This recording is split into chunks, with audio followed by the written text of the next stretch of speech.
com toda a humildade, mansidão, bondade, suportando os uns aos outros em amor, procurando diligentemente guardar a unidade do Espírito e o vínculo da paz. Tem pessoas que não é capaz de guardar os vínculos da paz, qualquer coisa quer fazer guerra, qualquer coisa é motivo de gritaria, qualquer coisa é motivo de sair da razão e entrar numa emoção. Como eu disse, razão é pé no chão, emoção é voar. Aí às vezes a pessoa sai do chão, começa a voar e cai. É um problema sério. É onde que não pode sair do chão e começar a voar. Tem que andar na razão. Cristo é razão, não é emoção. Nós temos que saber a questão do fruto do Espírito e dar frutos do Espírito.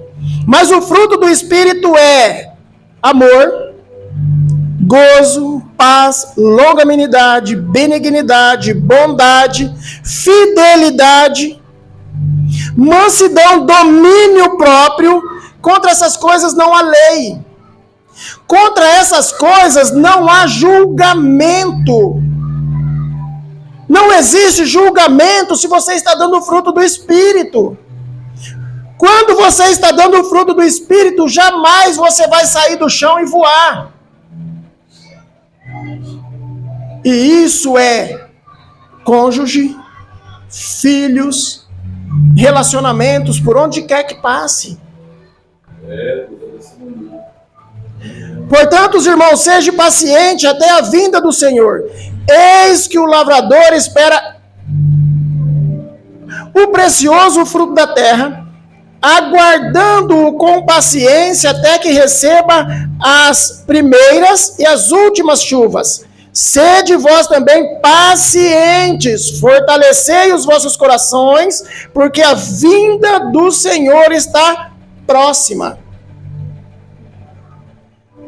Paciência é a chave de todas as portas. Quando você tem paciência, você consegue refletir. Você não é explosivo.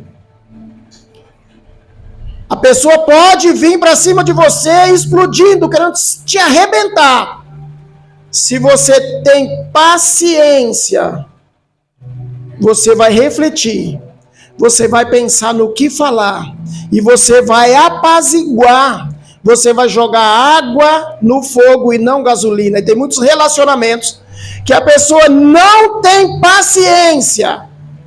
Sai fora já da sua razão, entra numa emoção, começa a discussão, e aí tem muitos que tem umas manias de tacar prato para a parede, copo, panela, tem uns que dá murro na mesa, quebra, depois dá prejuízo, tem que comprar outra.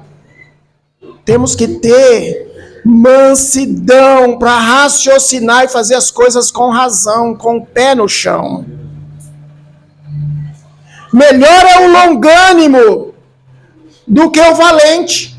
Melhor o longânimo do que o valente. O que domina o seu espírito, do que domina o seu espírito, do que toma uma cidade. É muito melhor você dominar a si próprio do que você ser um valente e dominar uma cidade inteira, na valentia.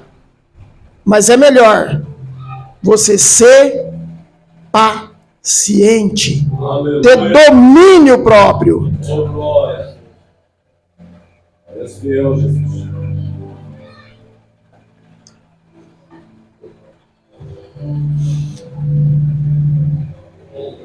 Queridos, Provérbios 29:15 diz assim: a vara e a repreensão dão sabedoria, mas a criança entregue a si mesma envergonha sua mãe. O que Salomão estava dizendo? Que nós temos que às vezes corrigir os nossos filhos. Se precisar até uma varadinha, mas com sabedoria, com mansidão. Mas Quando nós deixamos os filhos muito à vontade, ele nos envergonha, ele envergonha a mãe, ele nos envergonha, os pais. Quantas vezes eu já vi no mercado, às vezes eu trabalho sempre, estou sempre no mercado, crianças fazendo birra, cai pro chão e faz birra e faz aquele alvoroço todo, e aí tá a mãe lá, ai fulano, ppp, ai tititi, não traz correção. Só que a correção nem sempre é a vara. A correção é o diálogo, mas o diálogo com dureza. O diálogo com dureza. Vamos lá. Quando os ímpios se multiplicam, multiplica as transgressões, mas o justo verão a queda deles. Corrija o teu filho, ele te dará sossego, descanso. Sim, deleitará o teu coração. Porque não há profecia. Porque não há profecia, o povo se corrompe. Mas o que guarda a lei, esse é bem-aventurado. Então, corrigir o filho nos traz descanso. Corrigir com conselhos, e conselho às vezes duro. Nós temos, queridos, que entender os nossos filhos. Os nossos filhos, eles têm emoções. Que às vezes nós nem estamos preocupados com as emoções dos nossos filhos. Podemos ter 50 filhos, nenhum é igual ao outro. Todos eles são diferentes. Você precisa entender a cada um e tratar cada um conforme a natureza de cada um. Mas existe pais que tem lá 4, 5 filhos e quer tratar todos eles igual.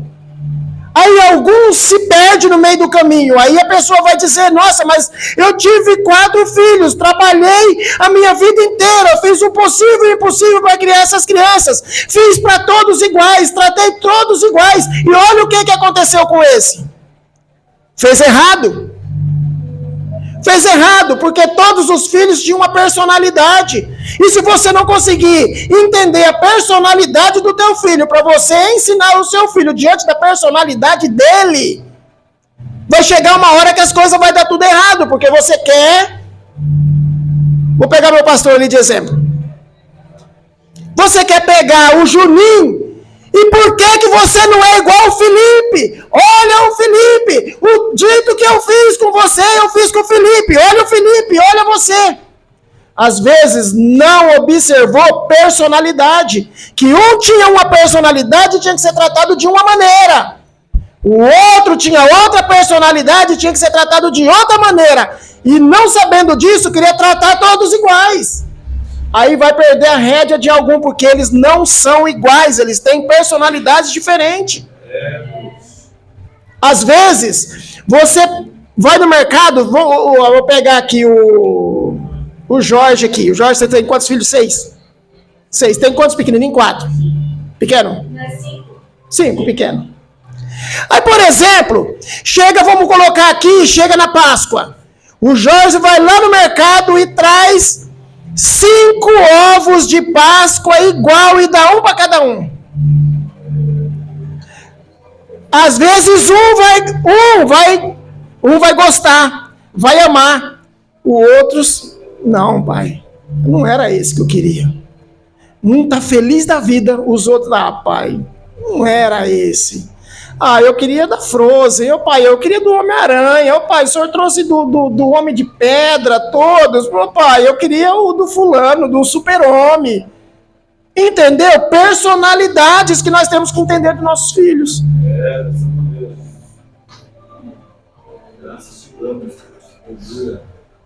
Queridos, uma questão que é complicadíssima na educação, na orientação dos filhos, é a questão dos avós. Para quem é avós aí, pastor, Andréia, os irmãos aí, quem daqui uns dias vai ser vovô. Queridos, eu vou colocar por mim. Na minha vida truculenta, tribulada que eu vivia no começo, eu tive 2 filhos, Guilherme e a Ellen, uma maravilha de filhos. Porém, às vezes muitos pais cometeram o mesmo erro que eu. Eu não vivia intensamente os meus filhos quando bebês, quando pequenos. E quando temos os netos, nós achamos que temos uma dívida para com os filhos. E nós queremos pagar a dívida que achamos que temos com os filhos nos netos. E aí estragamos os nossos netos e estragamos o relacionamento dos pais com os filhos. Quem tem obrigação de educar os filhos é os pais e não os avós. Sabe por quê? Os avós sempre tiram a autoridade dos pais. Os pais falam, não. A avó principalmente, não, filho, não. Ele já começa, não, vem cá, vovó dá, vem cá que a vovó dá. Olha, cuidado. Ah, oh, mãe, eu não quero isso, Não, filho, ó. Os avós estragam os relacionamentos dos pais com os filhos. Quem tem obrigação de trazer orientação, educação para os filhos é os pais e não os avós. Se os filhos cometem algum erro com o neto, cabe ao pai orientar o filho e o filho orientar o seu filho. E não o pai entrar no meio e colocar o neto contra o filho. Porque criança, eles são complicadas.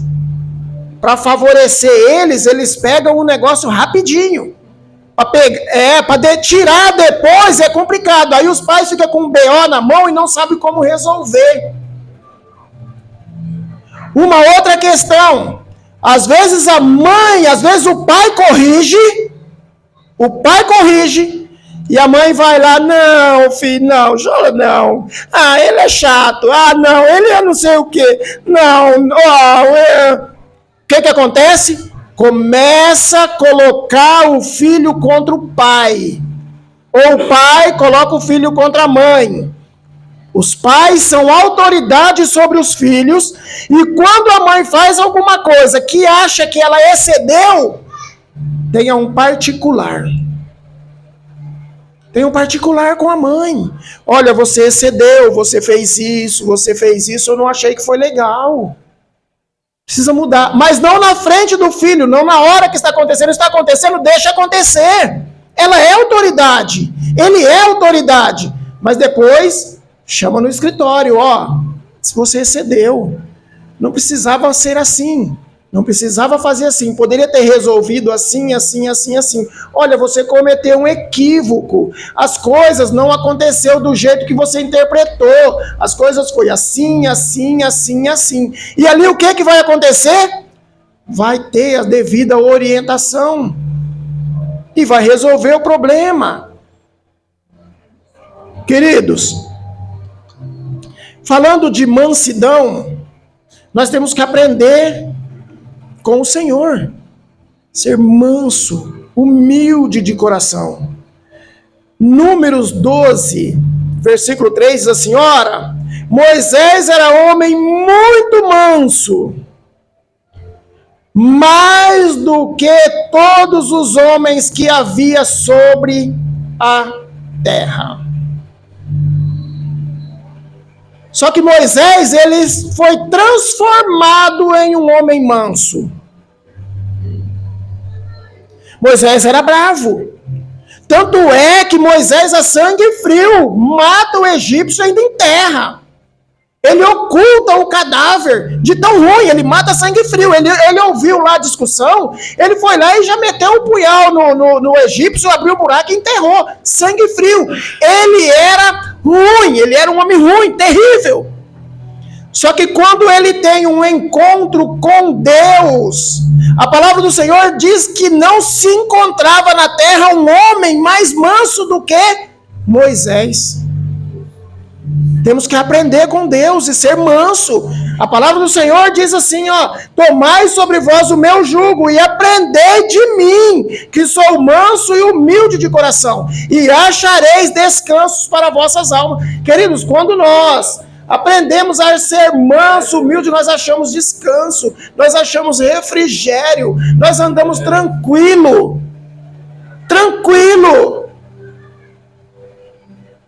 Na mansidão, tudo que nós fazemos com a sensação do nosso dever cumprido. Cumprir a minha missão, cumprir o meu dever. Ser manso, quando nós somos manso, nós raciocinamos para fazer as coisas. Eu tiro por mim. Eu sou um exemplo de Moisés. Eu era ignorante, eu era chato. Só que todos os dias eu oro ao Senhor: Senhor, me ensina a ser manso e humilde de coração. Aleluia, Deus. Às vezes, queridos, a gente confunde muito. A gente vai na igreja, principalmente igreja pentecostal. Eu sou de uma igreja pentecostal, sou nascido numa igreja pentecostal, sou nascido no meio do reteté, no meio do fogo. Mas muitas das vezes nós não vemos mover do Espírito. Às vezes nós vemos mover da carne. Nós vemos um pula-pula, um grita-grita, um gira-gira, um BTT, um PPP, um lelelê. E aí nós falamos: nossa, o povo está cheio do Espírito. Não, queridos. Estar cheio do Espírito é dar frutos do Espírito. Ser cheio do Espírito é dar fruto do Espírito. Ser cheio do Espírito é ser manso e humilde de coração. Isso é ser cheio do Espírito. Ser longânimo. Isso é ser cheio do Espírito. E isso nós temos que ter no nosso relacionamento. Cônjuge, os filhos, igreja, lá fora. Queridos, só que é muito comum, olha o que eu vou dizer aqui, é muito comum, e muito comum mesmo. Às vezes o irmão pode até se identificar aí com algo. Às vezes as pessoas têm um tratamento bem diferenciado entre os de dentro de casa e os de fora de casa. E como eu já disse, o tratamento tem que ser melhor para os de dentro e não ruim para os de fora. Entendam bem. Por exemplo, eu vou fazer uma visita lá na casa da pastora Andréia. Exemplo. Aí vem a pastora Andréia, nos serve, dá lá um suco, um refrigerante. Por algum motivo eu derrubo o meu copo de suco. Suja a toalha da mesa, suja a mesa, cai no chão. Aí a pastora Andréia: não, pastor, não tem problema. Fica tranquilo. Eu vou tirar, eu vou lavar. Fica tranquilo, foi um acidente que aconteceu. Fica em paz. Não se sinta constrangido. Aqui você está em casa, fica tranquilo, não se sinta constrangido. Tá bom, fui bem tratado. Ai, graças a Deus a pastora Andréia não... Nossa, não sei nem se essa toalha vai limpar, que essa coisa que caiu aí e tal. Aí, o Adalberto vai e derruba lá um copo de suco. Só tá os de casa. Adalberto, pelo amor de Deus, você vai lavar essa toalha. Olha aqui, Adalberto. Isso aqui não vai limpar mais. Se não limpar, eu quero outra. Você vai me dar outra. Hã? Você é descuidado, você descuidou. Se você tivesse um pouco mais de cuidado, você não tinha feito isso, Adalberto. Não. Hã? Por que comigo teve que ter esse tipo de comportamento e com o Adalberto esse outro tipo de comportamento? Ou com o filho, ou com a filha, ou com o neto, ou com o sobrinho, com o de casa. O tratamento deveria ser o mesmo. Não, Adalberto, fique em paz. Eu vou pôr para lavar. Mesmo comportamento que fez com o pastor Valmir, faz com o esposo Adalberto. Vai lá, pega o paninho, limpa o chão, pega o paninho, limpa a mesa, tira a toalha da mesa. Na paz, tranquilidade, fazer igual ao outro, não desceu do salto. Isso é ser manso e humilde de coração. Isso é fruto do Espírito. Isso é fruto, isso é estar cheio do Espírito. Quando está cheio do Espírito, gera fruto do Espírito e dá fruto do Espírito. Agora, se comigo tem esse tratamento e com o Adalberto aquele tratamento, aonde é que está o fruto do Espírito? Aonde é que está cheio do Espírito? E isso não é muito anormal aí dentro das casas, dentro dos lares.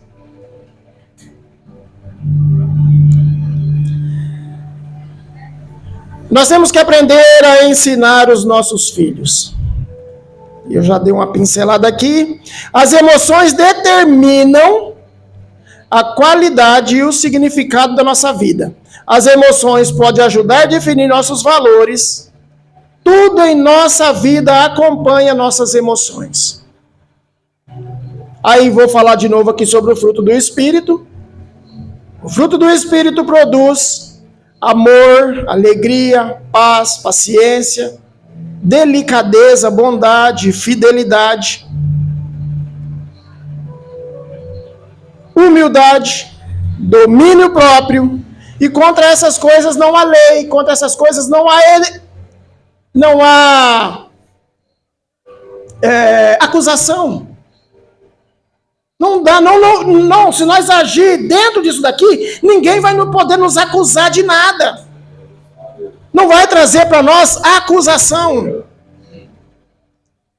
Quem não sabe se controlar, tão sem defesa como uma cidade sem muralhas. Quem não sabe se controlar é tão sem defesa como uma cidade sem muralhas. É necessário haver controle emocional. É necessário ter controle.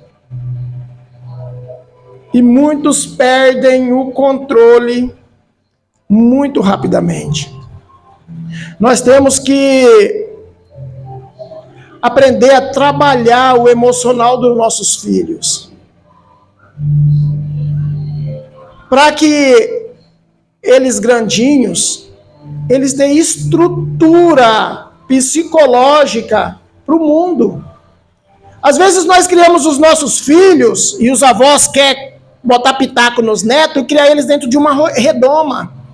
E aí, quando eles estão lá fora, por qualquer coisinha que eles passam lá fora, traz a eles uma grande frustração, no qual eles não são capazes de lidar. A gente, por exemplo, no meu tempo, creio que no tempo ali do pastor, que a gente são mais ou menos da mesma época, a gente era uns meninos brutos. Era criado meio que igual bicho, né? Não existia esse negócio de bullying. Nossa, quanto eu tinha 1000 apelidos na escola. Nunca briguei com ninguém por causa disso. Do que nego me chamava, beleza, nós. Era bullying, xingava, neguinha, não sei o quê. Hoje, quando alguém vamos colocar na gíria de hoje, é zoado, coloca-se um apelido, fala alguma coisa, a criança chega em casa, chega até com depressão. Não quer ir para a escola, porque, olhou para mim com o olho torto. Me chamou eu disso, me chamou eu daquilo. Por quê? Porque nós não estamos preparando os nossos filhos psicologicamente para os problemas lá de fora.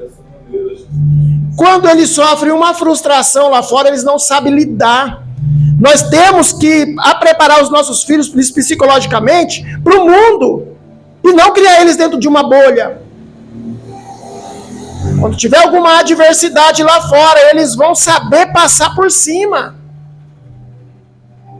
Muitas coisas de lá, as pessoas trazem para o coração coisa tão boba. A gente vê às vezes alguma reportagem na televisão, coisa tão boba, que eu falo, esse povo não tem o que fazer. E fazer uma reportagem disso. Influência. Influência. Aí pega aquilo, traz uma influência para os pais, para os filhos, aí qualquer coisinha vira um coisão. Aí é um quê de processar fulano por causa disso, processar fulano por causa daquilo, qualquer coisinha quer processar. Por quê? Porque a pessoa não foi preparada psicologicamente para lidar com frustração. E nós temos que ensinar os nossos filhos e os filhos dos nossos filhos aprender a lidar com frustração, porque a vida nos traz muitas frustrações. E às vezes eles não sabem lidar. Aí vem depressão, aí vem não sei o quê. Quantos adolescentes, pré-adolescentes com depressão. Esses dias mesmo, uma aqui em cima se matou. Parece que brigou com o namorado largou dela, ela foi e se enforcou, ficou deprimida lá uma semana, foi e se enforcou. Por quê? Porque não aprendeu a lidar com frustrações. Se em tudo você disser sim, sim, sim, sim, na hora que você disser um não, vem uma grande frustração. É necessário sim, é necessário não. O não faz parte do crescimento. Queridos, vou avançar um pouco aqui. Aprendemos sobre mansidão. Isso vai servir para as coisas que eu já disse. Casamento.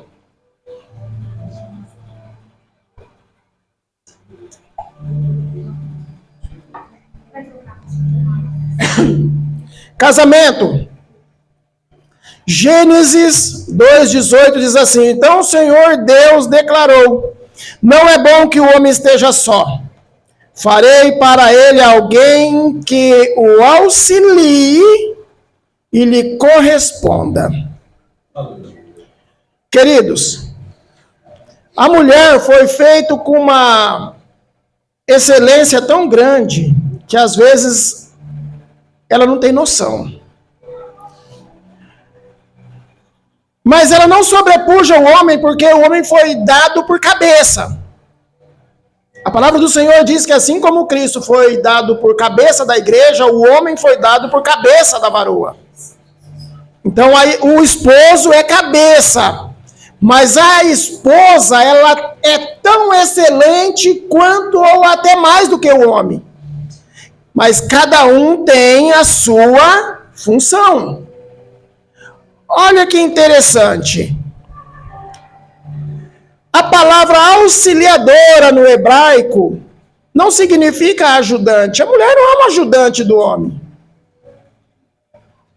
Às vezes, nós achamos que a mulher é nossa ajudadora. Ah, ela me ajuda. Ah, ela traz meu cafezinho, ela, sei lá, arruma minha roupa. Ela é minha ajudadora. Não, é muito mais do que isso. É muito mais do que isso. A palavra auxiliadora no hebraico é Ezer, que significa socorrista. É aquela que nos socorre. Aleluia. A mulher é aquela que nos socorre. Por isso que a mulher é tão assim, perceptiva, detalhista, como que é que você fala? Que enxerga as coisas. Você tem um ditado aí. Não. É uma pessoa que vê tudo, observadora, uma pessoa observadora. Por isso que mulher é tão observadora. Porque a mulher é socorrista. Aí imagina, o pastor Anderson está na praia. Um monte de gente na praia, o pastor Anderson está na praia. Pode ter certeza que a sua mulher está de zóio em você. Porque ela é a socorrista, é natural pelo que Deus deu. A esposa sempre está observando o esposo. Muitas das vezes a gente acha que é ciúme. Muitas vezes a gente acha que ela é observadora, porque ela é ciumenta. Mas não é porque ela é ciumenta, é porque ela foi feita com esse propósito. Aí o pastor Anderson está lá na praia, aí o pastor Anderson começa a se afogar, ela vê. Se ela não for lá ajudar, ela vai gritar para alguém lá socorrer o pastor Anderson. O marido já não é tão observador. Ah, você viu isso? Ah, não vi não, Gislaine. Nossa, você pergunta coisa difícil, eu não vi. Não, você viu aquilo? Não, eu não vi. Aí vamos supor, vamos inverter aqui a situação. Vamos supor que a pastora está na praia e o pastor está lá fora e tal. Ô, pastora some. Nego chega no pastor, pastor, você viu a pastora aí? Ah, não vi não, deve estar conversando com a irmã Gislaine por aí. A pastora já morreu faz 3 dias e o pastor tá lá conversando com a pastora Gislaine lá. Eu acho, não sei não, eu não vi não. Por quê? Porque não é a função do homem ser socorrista. Já no caso da mulher é socorrista. Por isso que a mulher é tão observadora e o homem não é. O homem não presta, eu não presto atenção em nada não. Ela vai, você viu o calçado de fulano? Você viu?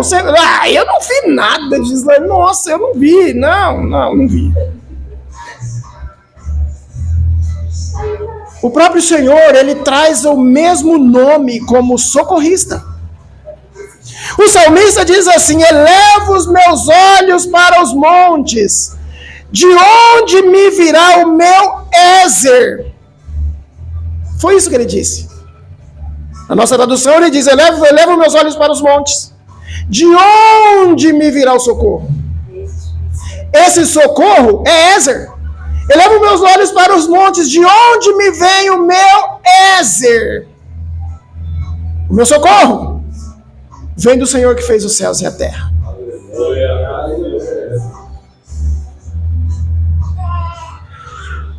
A mulher, ela é isso. Ela é para nos socorrer. Mas nem sempre ela entende que ela é o meu socorro. Tem mulher que quer ser mais do que o marido. O marido é provedor. Naquele tempo antigo era o caçador, era o que trazia a caça. E a mulher, em algum momento que precisava do socorro, ela estava ali. Era o provedor. E aí, às vezes a mulher não percebe, ela quer inverter os papéis. Ela quer ser cabeça. Porque ela acha que se ela não for cabeça, ela é cauda. Mas ela não é cauda, o papel dela é socorrista, o papel dela é me socorrer, é nos socorrer.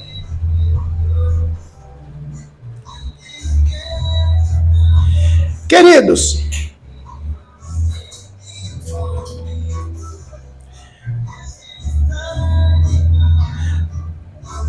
mas para os dois andarem juntos,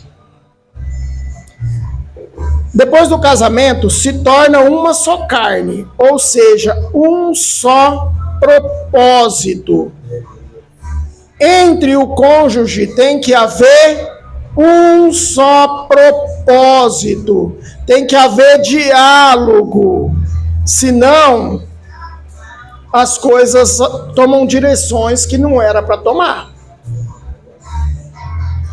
A palavra do Senhor diz assim: porventura pode andar 2 juntos por um mesmo caminho sem um comum acordo?